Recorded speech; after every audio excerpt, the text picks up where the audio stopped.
Então, meus irmãos, esse é o ponto. Veja que esse autor ou escritor desse epístola, ele está dizendo para aqueles irmãos: ainda há muitos degraus para nós percorrermos, para nós avançarmos. E sabe por que nós não podemos avançar? Por causa da indolência, por causa da insensibilidade, por causa da preguiça espiritual. Você pode imaginar, irmãos, nós estamos estudando sobre apostasia. E este é um sinal claro de um coração apostata. Um coração que não ama a palavra de Deus, que usa a palavra de Deus unicamente para satisfação religiosa. Hoje nós estamos vendo o quanto o povo de Deus, ele se perde em situações delicadas na sua própria geração, por causa da indolência, por causa da preguiça, por causa da insensibilidade. Quer que eu dê um exemplo para vocês, bem atual? Eu vou dar. Eu vou abrir um parêntese e vocês vão ter paciência comigo. Está tendo uma guerra entre Israel e o Hamas. A quantidade de pedidos de orações para Israel que eu tenho recebido. Eu fui compartilhar a palavra numa comunidade, a oração dos irmãos, o chamado dos irmãos é: vamos orar por Israel. A sensação que eu tenho é que, mais uma vez, a igreja está perdida. Ela se perdeu no tempo da pandemia, ela se perdeu no tempo das eleições, e ela quer continuar perdida. Nosso entendimento de Israel é genérico, é completamente fora daquilo que é a palavra de Deus. A minha pergunta é: os irmãos leram Romanos capítulo 9? Os irmãos leram? Parece que não leram. E está tendo um grande movimento. Você sabe quantas vezes a cidade de Jerusalém foi capturada e recapturada? 44 vezes, 12 vezes ela foi destruída.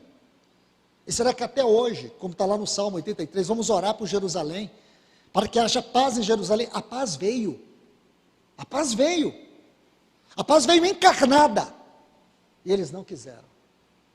Eles o mataram. Eles preferiram Barrabás. Não é verdade? Eu não sou anti-Israel não, irmãos. A questão é que eu quero ensinar para vocês a verdade. Existe a eleição instrumental e existe a eleição salvífica. Israel é o instrumento de Deus, sim. É o povo de Deus, sim. Em que sentido? Pegue a história desde Abraão. Ali começa a história de Israel. Ali começa Abraão. Então nós temos Abraão, nós temos os patriarcas, nós temos a lei, nós temos os profetas, nós temos a encarnação do Senhor. Tudo isso é em Israel. Deus escolheu essa nação dentre todas as nações. O que é isso, irmãos? Eleição instrumental. Israel foi instrumento de Deus para a revelação, para a salvação e para abençoar o mundo. Este era o propósito de Deus quando Ele escolheu essa nação. Deus colocou ali o seu nome, mas foi essa nação que rejeitou a salvação. No momento em que estava acontecendo agora a festa dos tabernáculos, onde as famílias estavam dentro das suas casas, promovendo jejum e orações, um tempo festivo, é uma festa, é a última festa anual dos judeus. Havia um festival de rave. Israel é o país onde acontece os maiores festivais de rave do mundo. Então não pense você, porque alguém nasceu judeu, ele vai entrar no céu. Jesus, só por ele nós podemos entrar no céu. Toma muito cuidado quando você generaliza isso. Saiba distinguir a eleição instrumental com a eleição salvífica. Israel é uma nação que Deus escolheu. Lá existem judeus ortodoxos que amam a Deus, que guardam os preceitos da lei. Então, quando nós generalizamos isso, irmãos, e achamos que Deus vai intervir, nós podemos incorrer num grande erro. E mais uma vez, a igreja, no sentido geral, vai cair no ridículo. O termo evangélicos, cuidado, o nosso Deus, ele não é o Deus dos evangélicos, ele é o Deus do evangelho. Muito cuidado com essas generalizações que ocorrem. E eu vejo muitos irmãos caindo nesse erro. Eu tenho muito cuidado em falar isso. Se você me chamar vamos orar por Israel, em que sentido? Eu só oro por aquilo que eu estou envolvido. Eu oro pela igreja, eu oro pela volta do Senhor.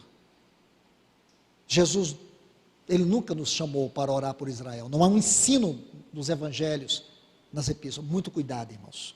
Eu estou usando isso aqui porque preciso usar nesse momento, para que os irmãos não fiquem também perdidos nessa hora. O Senhor nos guardou em todas as situações delicadas que nós passamos nesses últimos tempos, e que Ele nos guarde mais uma vez.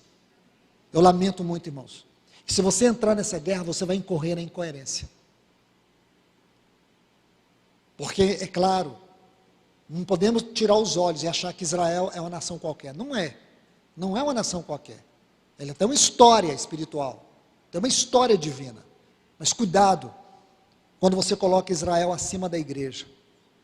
Eu convido vocês a ler com muita calma, com muito cuidado, Romanos capítulo 9.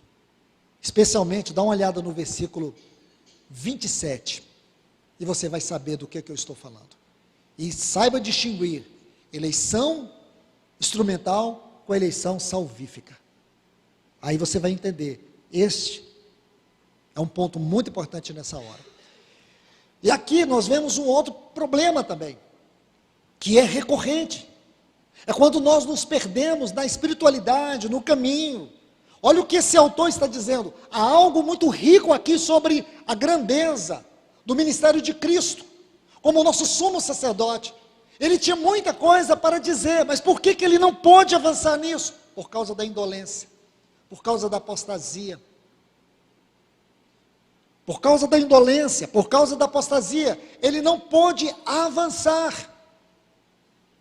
E aí, eu gostaria de te levar para a sequência do capítulo 6, observe bem. Por isso, pondo de parte os princípios elementares da doutrina, ele já havia falado sobre isso, deixemos-nos levar para o que é perfeito. Se você olhar, ele também já havia tratado disso. O que é perfeito? É o caminho da maturidade. Escute, irmãos, isso é um princípio importante.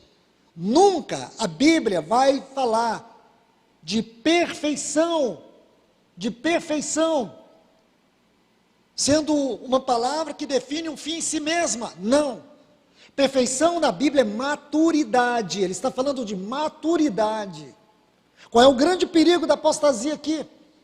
Uma pessoa apostata, ela é imatura, ela não cresce, ela não tem avanço, ela não tem progresso. Ela vive de ilusões religiosas. Ela se preocupa muito com satisfações sensacionalistas, e não com crescimento espiritual, o trabalho da cruz e da palavra. O trabalho da cruz, o caminho da cruz, as providências de Deus, os meios pelos quais Deus nos permite passar através de sofrimentos e outras circunstâncias providenciais, que nós denominamos como o caminho da cruz, e também o trabalho da palavra, porque não adianta o caminho da cruz sem a palavra, o caminho da cruz e a palavra são as ferramentas que Deus usa para trabalhar a nossa espiritualidade, nos levando para a maturidade. Se tem algo que Satanás impede a igreja, e para isso ele tem muitas ferramentas. Satanás, ele batalha para impedir que a igreja amadureça. E ele tem muitas ferramentas de entretenimento, que nos faz perder tempo, que nos faz nos envolver com coisas que Deus não está envolvido. Nós precisamos que o Senhor nos ajude nesta hora, porque do contrário, irmãos, nós não estaremos preparados para os dias que virão. Nós iremos nos sucumbir nas crises do mundo. Digo para os irmãos que os nossos olhos não têm que estar centrados nessa guerra. Nossos olhos têm que estar centrados no trono e compreender os movimentos de Deus a partir do seu trono, porque o grande acontecimento para a igreja nesse tempo será a volta do nosso Senhor Jesus. Porque tudo o que está acontecendo, se essa guerra tiver novos capítulos, eles serão desastrosos para o mundo no aspecto geral, mas eu digo para vocês, eu tenho minha consciência tranquila, Porque nós ficamos mais de um ano estudando sobre as 7 trombetas do Apocalipse. É só você ir lá e saber que tem todo esse material, nós estudamos. E o que me alegra o coração é que não há necessidade de estudar novamente, esse assunto foi tratado, e nós nem imaginávamos que iria acontecer poucos anos depois que terminamos o assunto das 7 trombetas, e eu não falo isso com nenhuma glória, eu seria